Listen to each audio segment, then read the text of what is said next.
তো এনেকে আমি যাই আছো, চিনু আছে মোৰ লগত। চিনু কি কবি, কেনে লাগব যাই আজি? যাই আছো, যাই কিনে আপোনালোকক গোটেইখিনি দেখাই আছো। এটা পতাকা উত্তোলন কৰিলেক নে নাই, আৰু ব'লক আমি এতিয়া যাই থাকো, ব'লকচোন। ব'লক ব'লক যাই আছো, চেলো।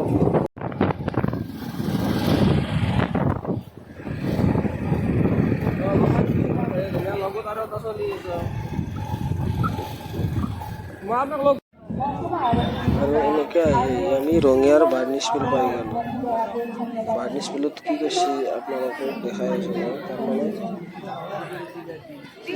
ওলোৱা মালহেৰে এইবাৰ স্বাধীনতা দিৱস উদযাপন কৰা হৈছে বাৰ্নিছ মিলত।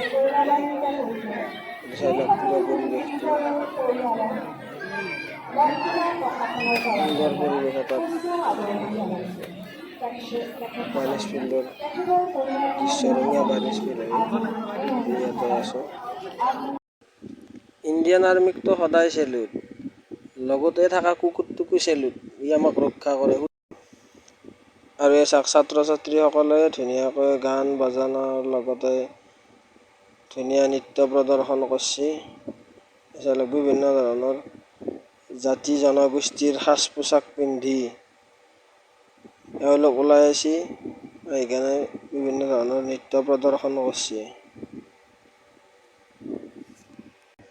মানে কি জানছিনে, সমগ্ৰ দেশৰ লগতে ৰঙিয়াটো ধুনীয়া আৰু বঢ়িয়া, একদম ফেণ্টাষ্টিক স্বাধীনতা দিৱস উদযাপন কৰা হৈছে। তো এনেকৈ ৰঙিয়াৰ varnish field bye bye. Police ছাৰহঁতক চাওক কিমান কষ্ট কৰি আছে, ইমান ৰ'দত কষ্ট কৰিও ডিউটি দি আছে, আমাক সুৰক্ষা দি আছে, তাৰ কাৰণে ধন্যবাদ।